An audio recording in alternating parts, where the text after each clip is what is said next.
So Mitch McConnell had another incident today. We've talked about the previous one. He just stopped in the middle of a press conference and froze and just stared blankly into space. This is really, really sad. I'm going to show you the video now. Here's what happened today. What are my thoughts about what? Running for re-election in 2026. That's Blankly staring here. Now his aide picks this up. Did you hear the question, Senator? Running for re-election in 2026? He does not react at all. Still keeps blankly staring. All right, I'm sorry, you all. We're going to need a minute. Yeah, we're going to need a minute. Senator.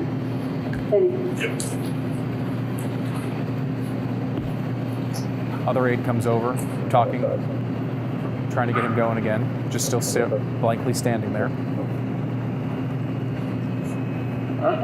okay.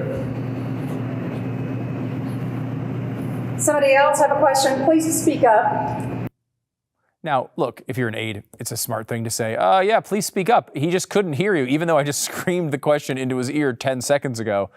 This keeps, I mean, I guess they think he can keep going. I don't know why. And here's how this kind of ends. Senator Daniel Cameron, do you have a comment on Daniel Cameron? Well, I think the government race is going to be very close. Far and away the best candidate we could have nominated. And that state has become increasingly Republican. Back the government is on the Democrat left. He's kind of just mumbling here. Frankly.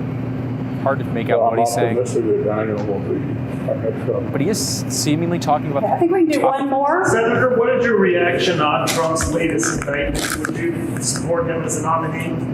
It's a question about Trump. Yeah, I'm not going to comment about the presidential race, either on the Republican side or the Democrat side. Okay, thank you all. Okay, thanks. Thank you. Sorry, thank you. And then he's kind of walked off, looks very ginger. Look, we said this about Dianne Feinstein when this was going on. We've said it about Joe Biden before. Has no reason to be in this role. But we'll also say it about Republicans. This is a disgrace. I feel really sad for Mitch McConnell. I think he's obviously going through a process that we all get to at some point. But you should not be the Senate leader when this is going on. You should not be in the Senate at all. He should be out of leadership by the time you hear my voice say that sentence. This should be over. This is the second time this has happened. One time, I said it when it happened one time, it was enough. And it's not even an anti-Mitch McConnell sentiment. It's not an anti-Dianne Feinstein sentiment. It's not an anti-John Fetterman sentiment. These people are incapable. Their brains don't work. When your brain doesn't work, you can't have this job. We should all be able, this should be obvious to every single American, regardless of party. Now, the way this works, he should, look, out of leadership immediately. I understand that there's some process that needs to go on when you're talking about a Senate seat. There are other considerations with party and everything else. This is why Dianne Feinstein remains, right?